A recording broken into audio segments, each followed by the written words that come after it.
Hello student of earth class. As we have completed our syllabus in history and in geography and civics. In this video and today it means we will try to understand, we will try to prepare of exercise of all chapter and all dimensions. That how we can solve them, how we can tick correct option, how can we fill these all the things. It means we will I'll cover with you also. अब textbook को keep your textbook in front of you and try to trace everything. First in history, second in geography, and third in civics. In these three dimensions we will try to cover. First let's try to cover all question of your textbook. History. If you open that your second chapter, colonization of India from trade to territory, because in objective type of question MCQ, fill in the blank and true false and match the following are coming in your question paper. So your second and third chapter in your syllabus. So sorry, colonization of India. Okay, page number 18 पे देखोगे तो ऊपर लिखा है the battle of Plassey was fought between the British and they. Option है सिराजुद्दौला, मीर कासिम, मुर्शीद कुली खान. तो आपको याद रहना चाहिए सिराजुद्दौला. ठीक है. Battle of Buxar was fought in the year 1764. I explained many time that कि after battle of Buxar, Allahabad treaty was signed. Hyder Ali died in second Anglo-Mysore war in 1782, and after his son remained the war. Second Anglo-Mysore war ended with the treaty of, you have option Mysore, Srirangapatnam, Mangalore. Then Mangalore treaty. Second Anglo-Mysore war ended with treaty of Mangalore with Tipu Sultan. Okay, this was your quick revision. Check your concept, based on check your concept tha. Now let's try to revise. If you are watching this video, try to keep your textbook in front of you and look that how can you solve. First question, defeated the British force in first Anglo Mysore war. कह रहा कि कौन first Anglo Mysore वार में किसने British को defeated किया. तो British को डिफीटेड किसने किया था? हैदर अली ने. ओके, किसने किया? हैदर अली ने. इन 1772 dash became the Governor General of Bengal. Who was that? First Governor General of Bengal. He was Warren Hastings.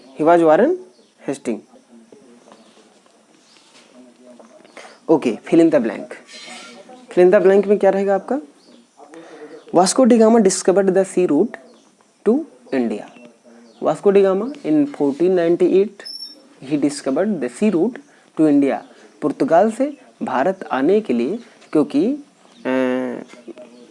जो हमारा टर्की से आने का रास्ता था बंद हो जाता है, तो अफ्रीका को नापते हुए और सी रूट को सर्च करता है. ठीक है, बहुत ज़्यादा डिटेल में नहीं जाएंगे. The English East India Company established their first trade settlement. भारत में ब्रिटिश ईस्ट इंडिया कंपनी ने कब अपना फर्स्ट ट्रेड सेटलमेंट किया? कहाँ पर? सूरत इधर गुजरात में. ठीक है, 1611 में.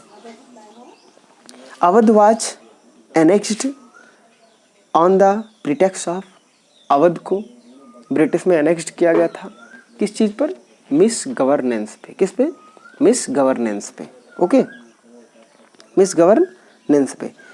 इन 1772 the British established criminal court presided over by mufti and Qazi.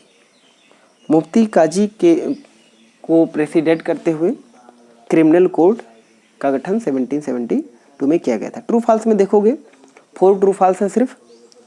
In 1756 Sirajuddaula became the nawab of Bengal. True. 1756 में नवाब बना बंगाल का। फिर अगले साल बैटल ऑफ प्लासी भी हो गई। Robert Clive introduce the system of dual government in Bengal.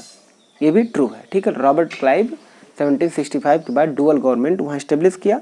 मतलब रिस्पॉन्सिबिलिटी सब कुछ काम का इनका रहेगा, काम करने का इनका रहेगा, रिस्पॉन्सिबल ये रहेंगे और चीज़ें ब्रिटिश करेंगे, ठीक है।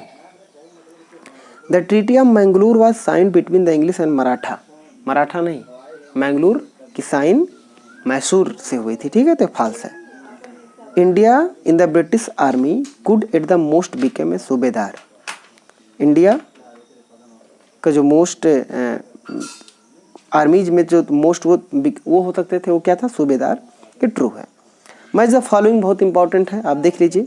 प्रिंसिपल ऑफ पैरामाउंटसी जो दिया था वो लॉर्ड हेस्टिंग दिया था। Diwani right Robert Clive. Doctrine of lapse Lord Dalhousie का कॉन्सेप्ट है। सब्सिडियरी अलायंस ये लॉर्ड वेलेस्ली का कॉन्सेप्ट है, ठीक है। मल्टीपल चॉइस क्वेश्चन जो आंसर द फॉलोइंग में से है। French and British fought how many Carnatic वार।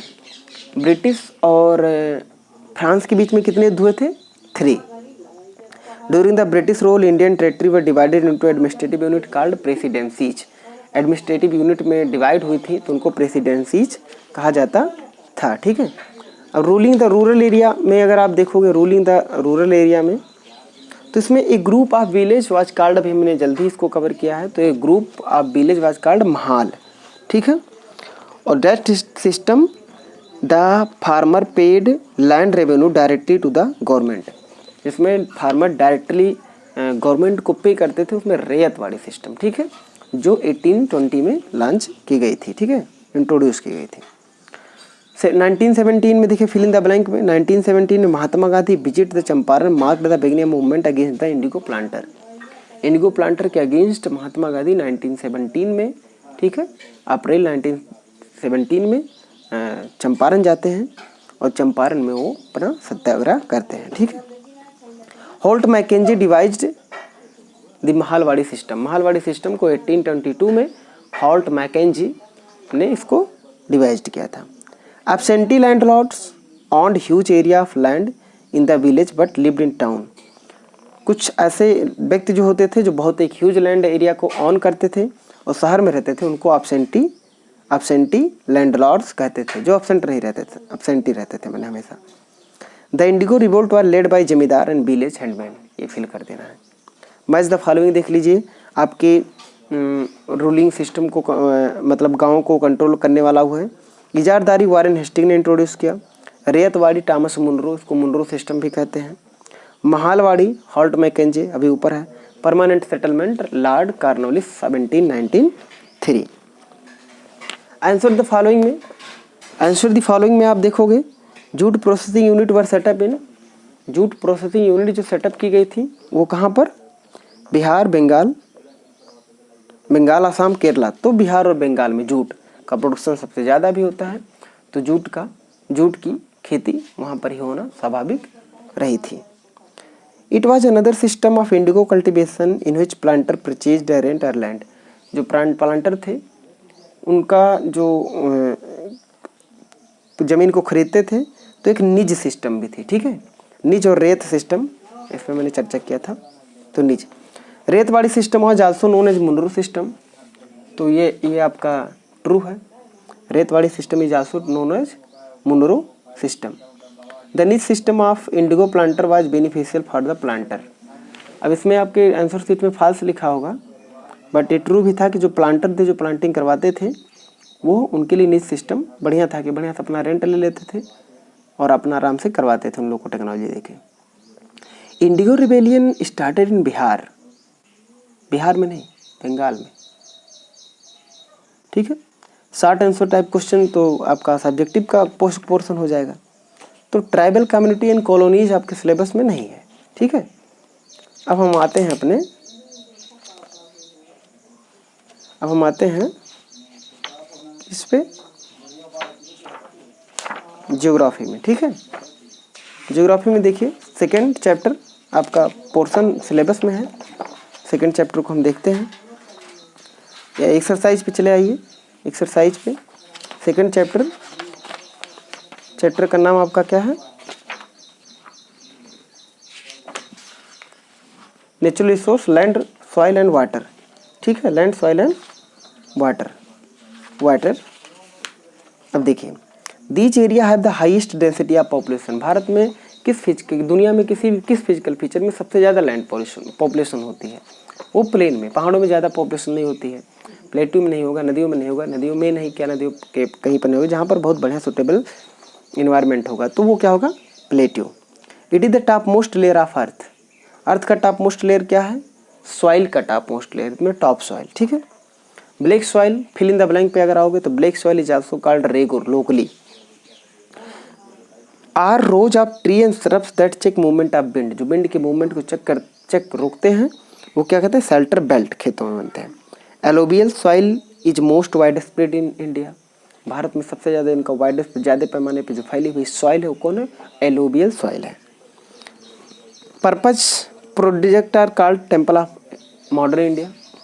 तो कौन है? मल्टीपर्पज रिवर प्रोजेक्ट यानी डैम्स को क्या कहते हैं? Temple of modern India. अगर ट्रू फॉल्स देखोगे तो आपके 4 ट्रू फॉल्स हैं।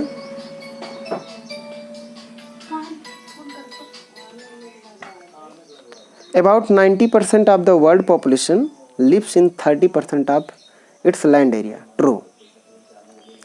India use more than 50% of lands for cultivation. ये भी ट्रू है। Regur is local name of red soil. नहीं, बिल्कुल नहीं, ब्लैक सॉइल का रेगुर नाम है, तो ये फॉल्स हो जाएगा। Water is non renewable resource. बिल्कुल फॉल्स है, वाटर रिन्यूएबल रिसोर्स है। अब देखिए, मैच द फॉलोइंग। प्लेट्यू क्या रहेगा? Resale table land. Table land से याद रखना कि प्लेट्यू है। ठीक है, सब सॉइल क्या है? जहाँ पर रेन वाटर क्या होता है? कलेक्ट होता है उस लेयर में। एलोबियल सॉइल सबसे मोस्ट फर्टाइल सॉइल है। लेटराइज सॉइल का जो लोकेशन है वो हमारा छोटा नागपुर का प्लेट्यू है। ठीक है, it is non method of checking soil erosion. Soil erosion को चेक करने का मेथड नहीं है, तो काउंटर प्लॉविंग, ट्रेस फार्मिंग, ये सॉइल इरोजन को हम कंट्रोल करने का, चेक करने का, रोकने का तरीका है, लेकिन डिफोरेस्टेशन नहीं है। ठीक है, तो डिफोरेस्टेशन आपका सही हो जाएगा, सही answer. Of the earth total water resource, the fresh water available for our use. Fresh water लगभग 3% है, लेकिन हमारे उसमें से 3% में कुछ ग्लेशियर हैं, कुछ माउंटेन्स के पीक पे हैं। ठीक है, कुछ लेक्स में है, लेकिन हमारे लिए जो कुछ ग्राउंड वाटर है, तो हमारे लिए पीने का पानी है। पूरी धरती पर वाटर का सिर्फ 1% हमारे पीने का पानी अवेलेबल हमारे लिए है। आप आगे देखोगे थर्ड चैप्टर में, तो याद रखना कूकाबुर्रा और laughing jackass is Australian bird है। Kookaburra and laughing jackass is an Australian bird है ये। ठीक है, तो ऑस्ट्रेलियन बर्ड इनको याद रखना, ये इंडेंजर्ड हैं। And the softwood tree of coniferous forest are suitable for making paper.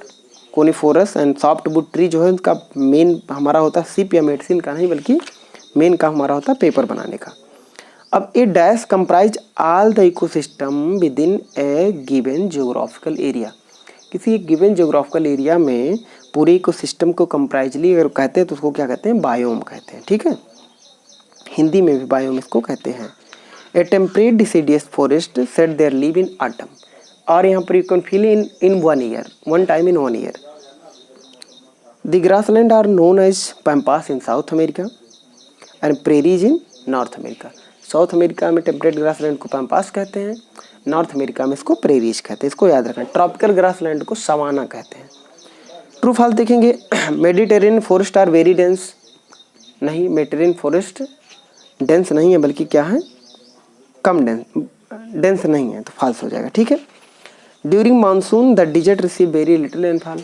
Monsoon के समय हमारा जो डिजर्ट है बहुत कम बारिश रिसीव करता है। वेरी ट्रू है।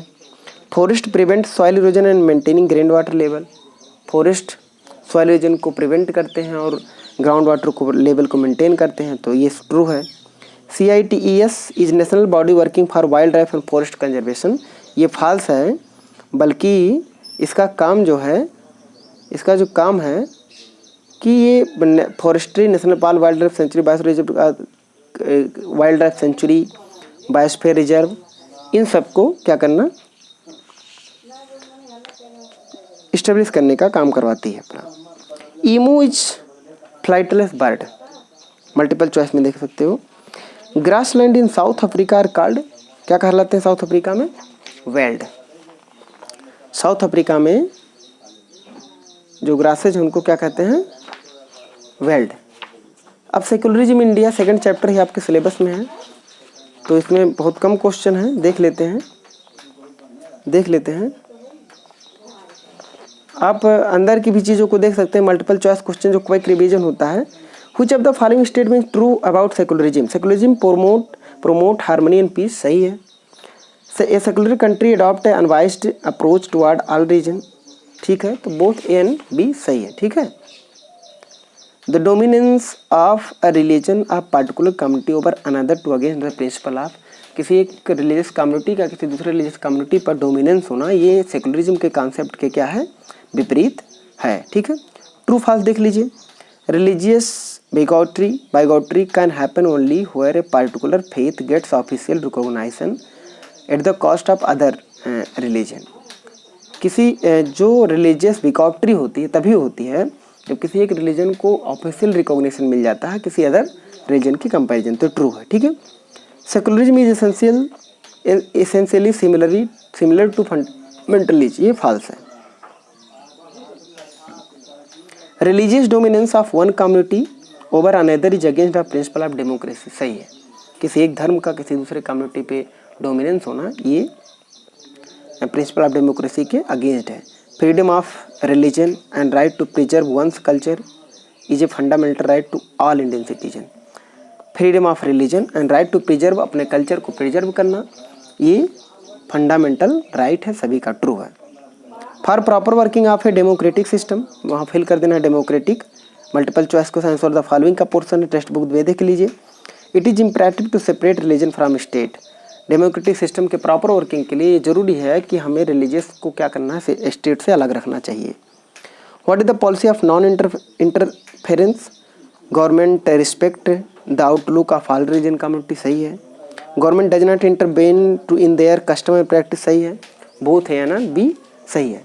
तो इस तरीके से हमने देखा कि हिस्ट्री और जियोग्राफी एंड सिविक्स के सभी जो पोर्शन है जो आपके सिलेबस में आने वाले हैं, इस तरीके से रिवाइज करके आप हर एक चीज़ को प्रिपेयर कर लीजिए और मल्टीपल चॉइस ऑब्जेक्टिव पेपर में आपको लगभग 100 मार्क 100% मार्क मिलने की संभावना पूरी तरीके से होगी। But this is depend upon your preparedness, this is your depend upon your hard work.